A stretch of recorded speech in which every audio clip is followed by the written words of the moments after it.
ಕೊಡಗು ಜಿಲ್ಲಾ ಪೊಲೀಸ್ ವರಿಷ್ಠಾಧಿಕಾರಿ ಆರ್.ಎನ್. ಬಿಂದುಮಣಿ ಅವರ ಹೆಸರಲ್ಲಿ ಕಿಡಿಗೇಡಿಗಳು ನಕಲಿ ಫೇಸ್ಬುಕ್ ಖಾತೆಯನ್ನು ತೆರೆದು ಫ್ರೆಂಡ್ ರಿಕ್ವೆಸ್ಟ್ ಕಳಿಸ್ತಾ ಇದ್ದಾರೆ.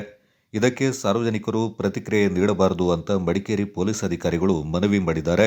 ಇತ್ತೀಚೆಗಷ್ಟೇ ಕೊಡಗು ಎಸ್ಪಿಯಾಗಿ ಅಧಿಕಾರ ವಹಿಸಿಕೊಂಡ ಬಿಂದುಮಣಿ ಅವರ ಹೆಸರನ್ನ ದುರ್ಬಳಕೆ ಮಾಡಿರುವ ಪ್ರಕರಣ ಬೆಳಕಿಗೆ ಬಂದಿದೆ.